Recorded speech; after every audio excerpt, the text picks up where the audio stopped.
Stephanie from SAYF Yoga, and we're going to talk a little bit about how we can modify our practices for feet or ankle injuries or discomfort. And so Casey, we're going to pretend that Casey has a recent ankle sprain, not recent, but she's coming back to yoga and still working a little bit with ankle sprain. We also have people that will come in sometimes who've had or recovering from injury in the heel or anywhere in the foot.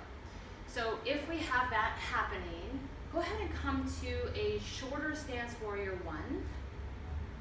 By shortening the stance, we have less stress or stretch on the back foot. The other thing that she could do, depending on where she has pain in her ankle, is either lift the back heel into more of a lunge. That may or may not feel better, or ground the back heel. So she could choose between lifting the back heel or grounding the back heel. She also could go ahead and come down onto your hands with blocks. She could also bring the back knee down onto the mat. So she could come out of loading the back foot at all to a more kneeling lunge option, or even opening into kind of a kneeling warrior two. What would that look like, Casey? If you were to come into more of a kneeling warrior two from there. Walk your hands to your thigh. And then say we're coming to warrior two, but she doesn't want to have that pressure on the back foot. She could open her chest to the side of the mat this way. And then straighten her back leg. No, you can stay just like that. You just do a little bit of a warrior two from a kneeling stance. So kneeling options are good with foot injuries. Another pose that can be challenging for limited ankle mobility or any foot pain can be squats. So go ahead and stand on up. And we're going to bring a blanket underneath her heels. So if she has limited dorsiflexion, when she's coming down into a squat, she can lift her heels a little bit so she can have more access to the squat without her heels coming off the ground. She is really flexible in squats, but some people who aren't, who have limited dorsiflexion, this can be a good option for her. Finally, in child's pose, we get a big stretch across the front of the shin and ankle. And so for some people, that's too much of a stretch.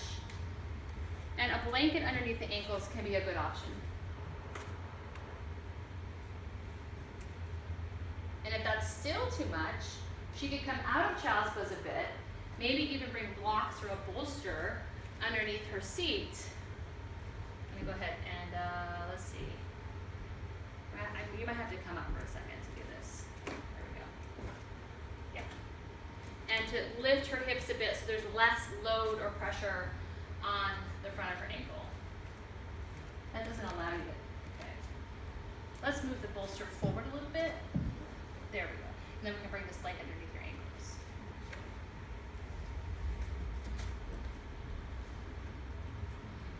And then if you don't have all of these props, if you don't want to work with all these props, another really simple option is just to come into less of a child's pose.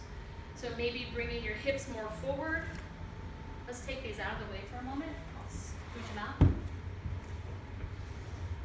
Into what some people call a downward facing puppy. So kind of hips over knees.